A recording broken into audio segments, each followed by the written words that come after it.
Halo, Assalamualaikum warahmatullahi wabarakatuh. Apa kabar teman-teman semua? Kita akan melanjutkan lagi latihan soal kita mengenai soal STJ atau Situational Judgment Test ya. Yang mana yang akan dinilai di dalam Situational Judgment Test itu ada beberapa kriteria, baik itu mengenai akademik kita, selanjutnya kompetensi teknis kita sebagai guru. Yang di dalamnya ada 4 kompetensi di situ, sudah saya jelaskan di video sebelumnya, silahkan lihat. Kemudian ada kinerja dan kemudian ada latar belakang kita ya, rekam jejak kita selama ini. Baik teman-teman, sebelum lanjut saya mau teman-teman bantu saya dulu subscribe ke channel saya Muhammad Daniel dan para guru.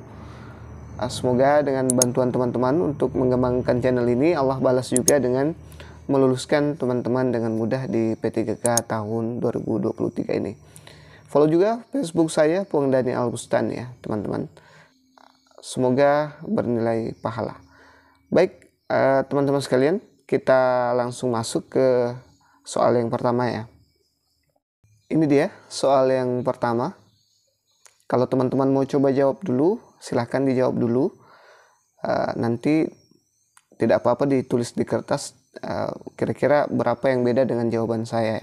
Saya tidak bilang benar ya, kita diskusi. Reaksi Anda menerima panggilan masuk saat proses belajar berlangsung. A. Saya langsung menerima panggilan tersebut. B. Saya memastikan asal dari panggilan tersebut sebelum memutuskan. C. Saya akan menghubungi kembali saat proses belajar mengajar berakhir.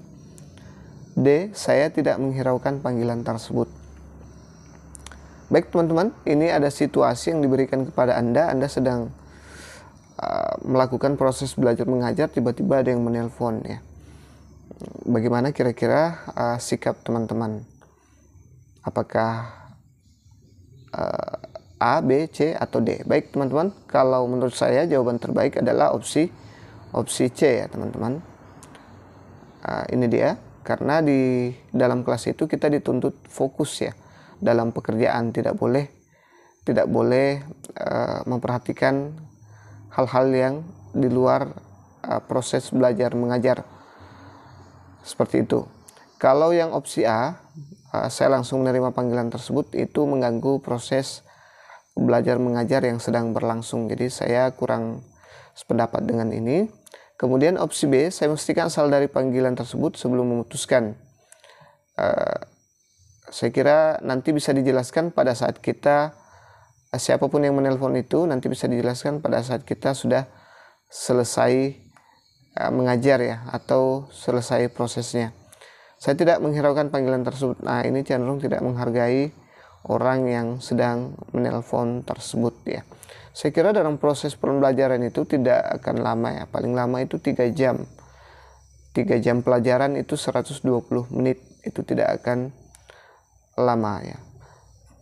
Baik teman-teman, itu dia yang memiliki poin tertinggi menurut saya.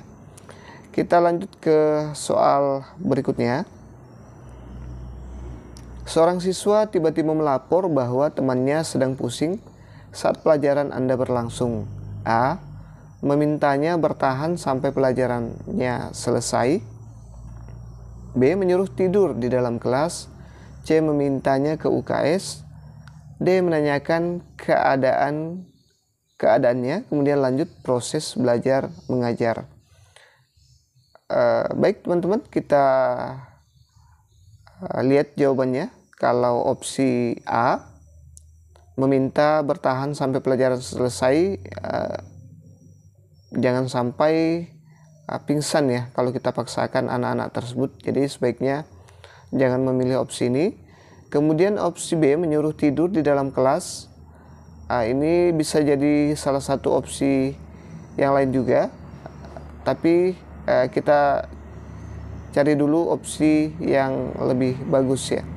Kalau opsi C, memintanya ke UKS, saya pikir ini adalah opsi terbaik ya, karena dia sedang sakit ya, sedang pusing. Sebaiknya kita suruh ke UKS biar di sana nanti ditangani oleh pengelola UKS di sekolah. Itu lebih akurat ya penanganannya dibanding yang dua ini. Coba kita lihat dulu yang opsi D, menanyakan keadaannya kemudian lanjut proses belajar mengajar. Kalau hanya sekedar menanyakan itu tidak ada efek sama sekali ya teman-teman. Jadi yang kita inginkan adalah langkah pertama yang pada saat situasi itu terjadi. Nah, langkah terbaik pertama adalah memintanya dulu ke UKS ya. Oke. Kita ke soal berikutnya. Jangan lupa subscribe, like, dan bantu share ke sosial media teman-teman. Anda menggunakan satu metode mengajar yang paling menarik menurut Anda selama satu semester. A. Sangat setuju. B. Setuju. C. Tidak setuju. D. Sangat tidak setuju. Nah, ini yang dinilai adalah bagaimana Anda sebagai seorang guru, apakah menguasai banyak metode atau tidak ya. Kalau sangat setuju berarti pembelajaran Anda kurang bervariasi, itu kurang menarik ya bagi seorang guru. Setuju juga akan mirip. Tidak setuju bisa jadi, tapi jawaban terbaik adalah ini sangat tidak setuju ya. Masa satu semester hanya menggunakan satu metode saja, mentang-mentang itu metode andalannya menggunakan satu metode saya, nanti siswanya bakal bosan.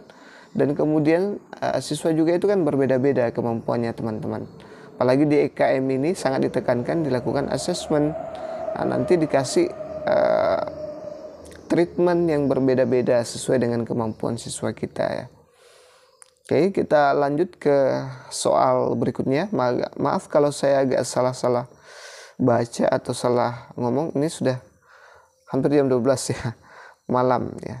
Ini kejar tayang teman-teman. Baik, bagaimana proses belajar di luar kelas menurut Anda? A. Saya tidak pernah melakukannya. B. Saya selalu melakukannya. C. Saya kadang melakukannya. D. Saya baru memikirkan untuk melakukannya. Nah, ini yang diminta adalah kreativitas kalian ya, di kinerja kalian atau di kemampuan teknis kalian ya teman-teman. Diminta apakah kemampuan teknis kalian itu sudah bagus, kinerja kalian sudah bagus. Nah, opsi A, saya tidak pernah melakukannya, dianggap tidak kreatif ya. Ini guru yang kurang kreatif, monoton. B, saya selalu melakukannya. Ini yang bagus. Apalagi di kurikulum Merdeka itu terakhir kurikulum K13 sampai Merdeka itu dia menekankan pembelajaran inquiry, di mana harus selalu berbaur dengan lingkungan ya teman-teman. Saya kadang melakukannya, ini poin kedua ya, tertinggi.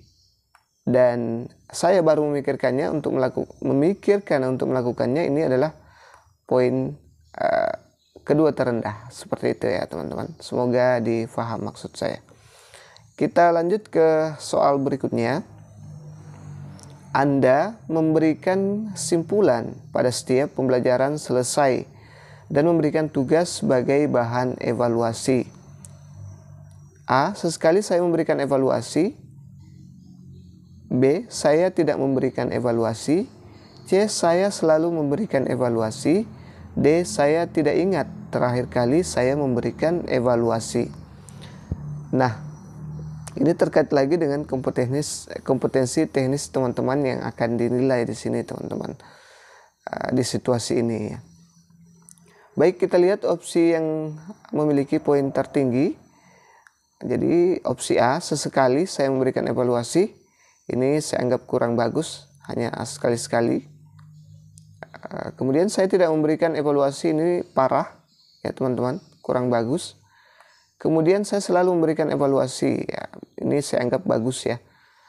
Kita lihat coba yang terakhir, saya tidak ingat terakhir kali saya memberikan evaluasi. Nah, ini berarti jarang ini. Jarang. Ini kedua terendah ya, karena ada yang tidak pernah, ada yang sesekali, dan ada yang sudah lupa. Oke, ini dia yang terbaik. Jadi pembelajaran yang baik itu adalah pembelajaran yang selalu memberikan evaluasi terhadap hasil pembelajaran, baik di akhir ya. Ini biasanya juga dilakukan di akhir pembelajaran, teman-teman. Baik, kita lanjut ke soal berikutnya. Ini agak panjang soalnya, teman-teman, tapi saya akan bacakan secara pelan-pelan ya. Semoga teman-teman bisa pahami juga ini biar nanti enak dalam menjawabnya. Baik, kita mulai membacanya. Ini, Pak Heru, seorang guru IPA, ia akan mengajarkan pelajaran IPA dengan materi organ pernapasan pada manusia ya. Untuk mengajarkan materi ini, Pak Heru mempersiapkan media berupa gambar dan model organ pernapasan manusia. Ya.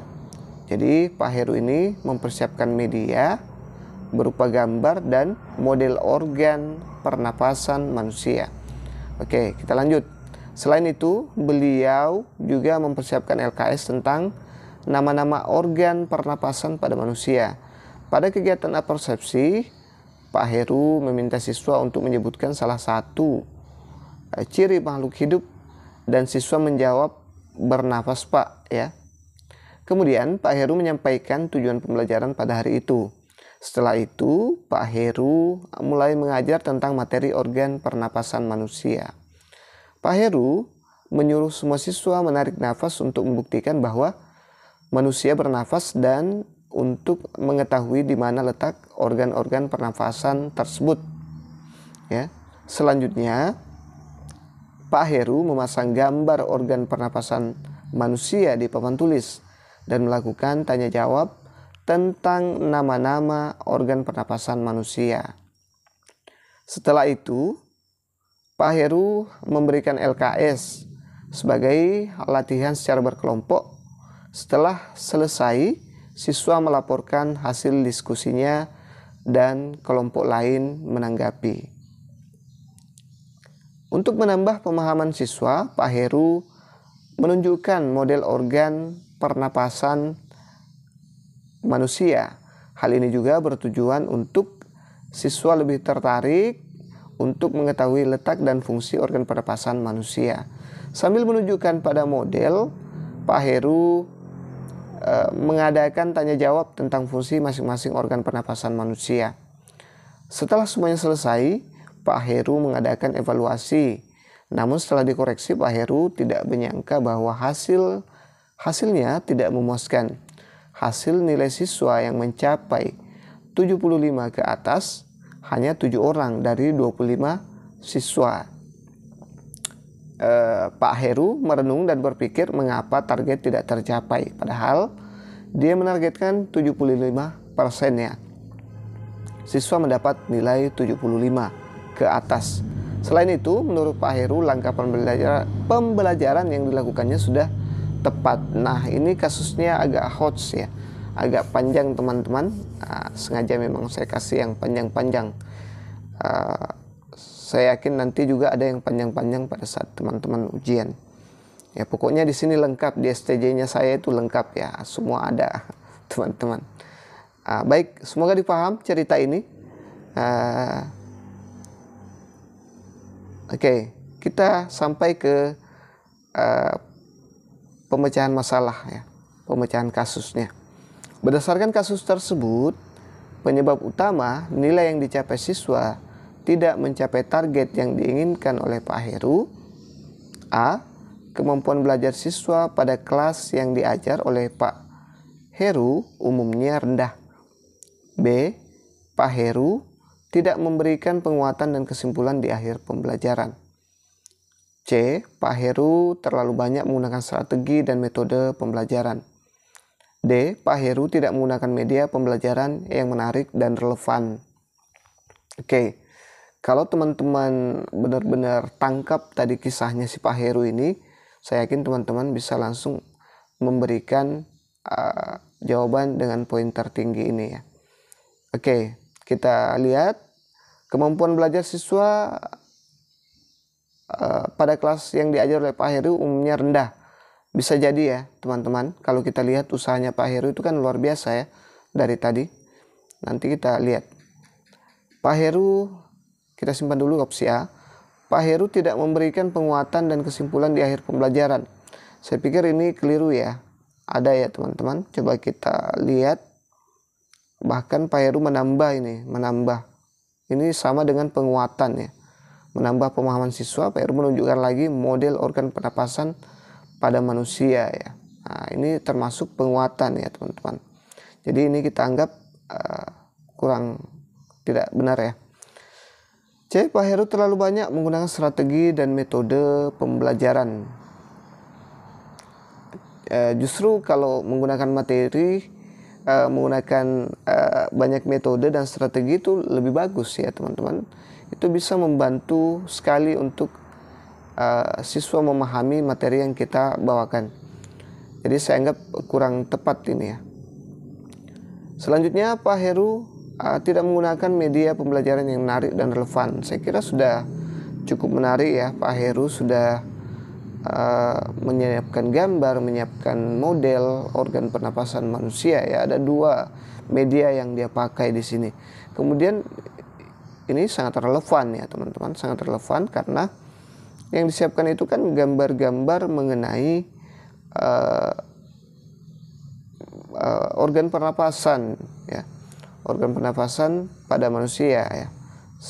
Selain gambar dia juga menyiapkan model sistem pernapasan pada manusia. Jadi ini saya anggap keliru juga ya teman-teman. Jadi jawaban terbaik ada di opsi A, seperti itu ya teman-teman. Baik, kita lanjut ke soal berikutnya. Nah, ini panjang lagi nih. Mirip-mirip panjangnya dengan Pak Heru tadi ya. Baik teman-teman, kita baca bersama ya. Kita simak bersama.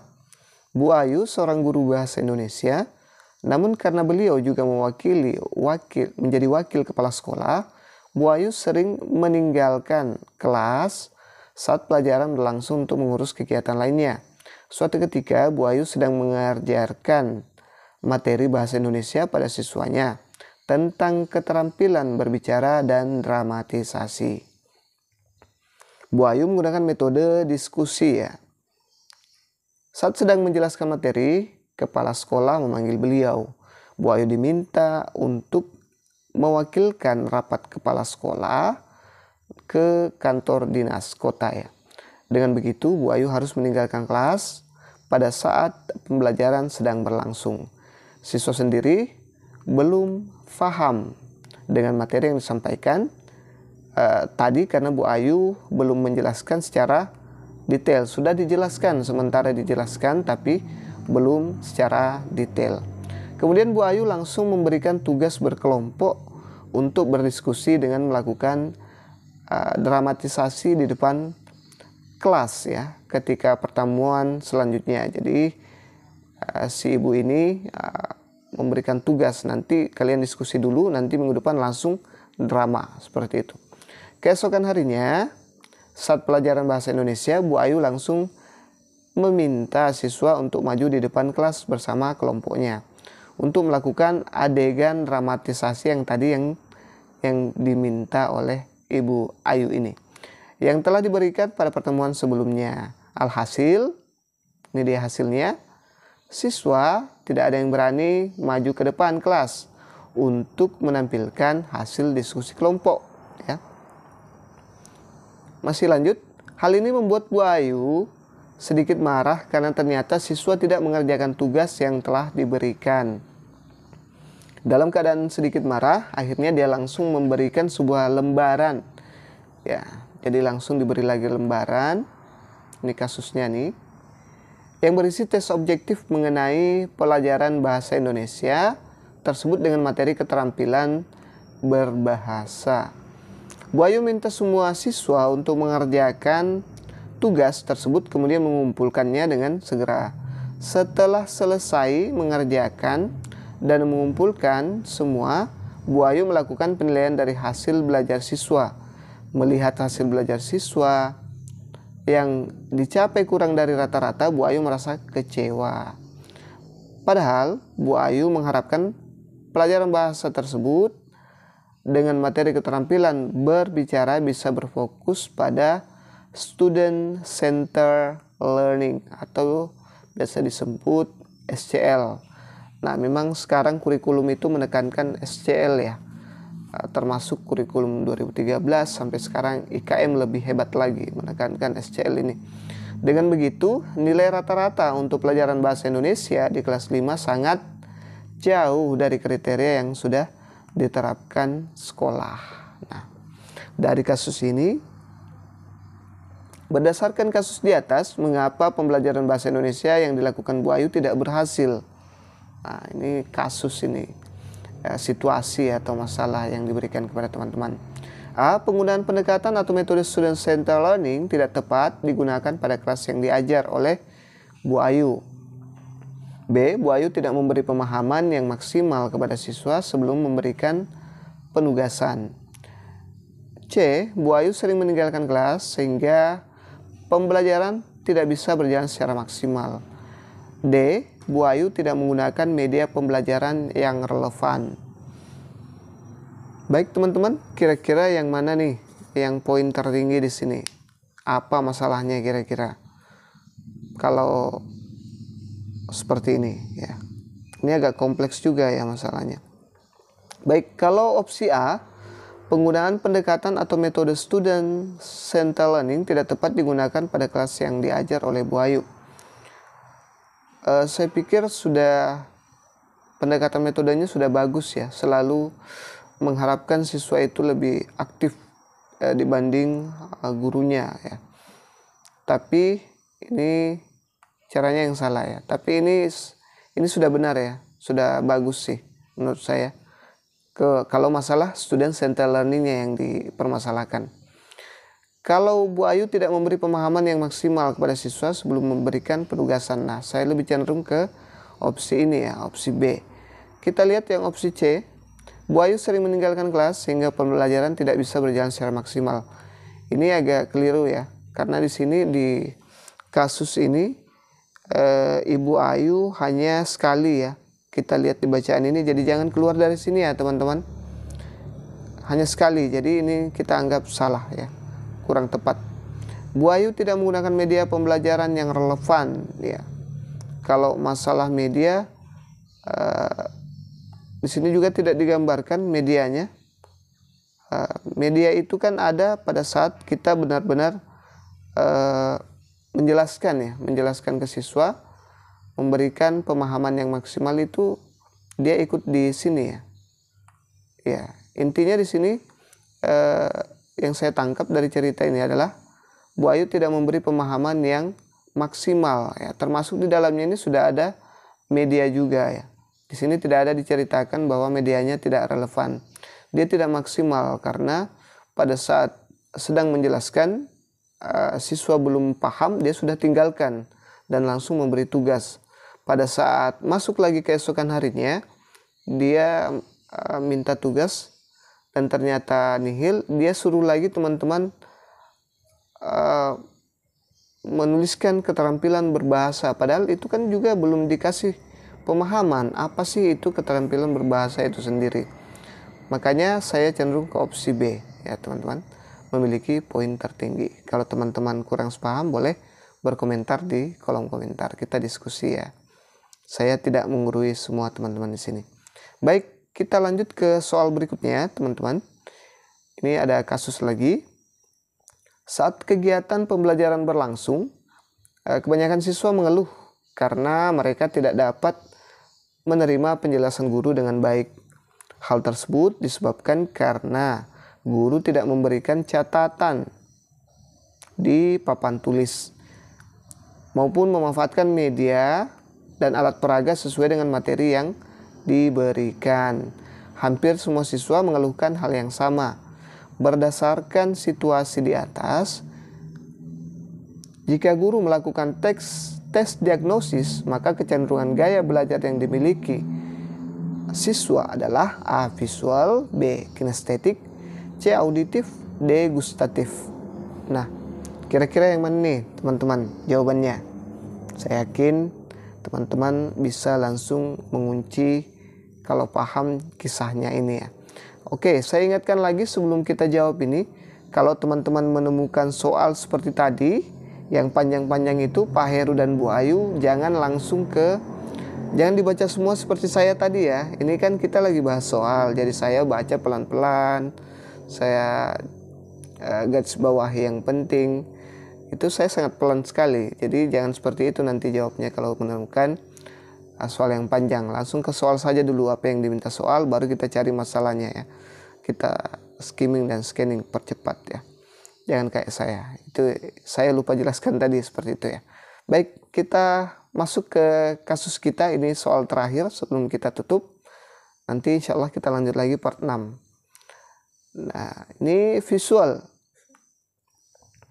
Bisa jadi visual ya, karena mereka tidak bisa paham tanpa alat peraga, tanpa catatan, tanpa media, tanpa peraga.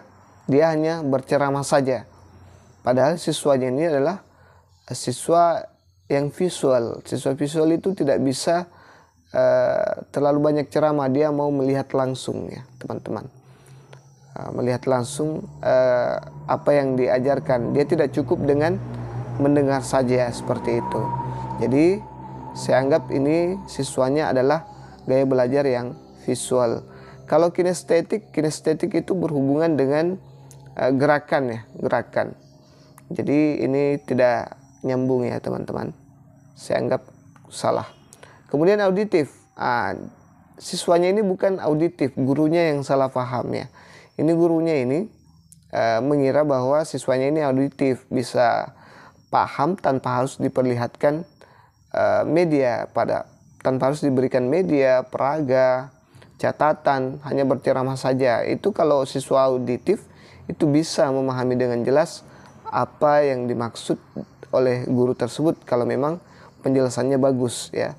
Tapi kalau siswanya visual itu mereka akan susah ya teman-teman. Nah, ini yang salah paham ini gurunya ya. Jadi harus tahu betul siswanya, harus kenal betul dengan siswanya, apakah siswa ini auditif atau visual atau malah kinestetik ya. Gustatif. Kalau gustatif saya rasa ini berhubungan dengan pencicip ya, masalah rasa ini, pembelajaran rasa lidah. Ini cocok untuk siswa yang masuk chef itu ya, Chef Juna, Chef Arnold, Chef Renata seperti itu. Jadi ini juga saya anggap tidak benar. Yang terbaik adalah opsi A. Dia tidak nyambung dengan gaya belajar auditif, dia maunya visual, biar enak, biar paham. Baik teman-teman, itu saja dulu yang sempat saya share pada kesempatan kali ini. Silahkan berkomentar di kolom komentar jika saya keliru, dan saya juga sebenarnya sangat tunggu komentarnya teman-teman. Saya suka kalau teman-teman komentar, itu artinya teman-teman benar-benar memperhatikan saya. Baik teman-teman, semoga lulus semua. Insya Allah kita lanjut lagi part 6 nantinya. Assalamualaikum warahmatullahi wabarakatuh. See you.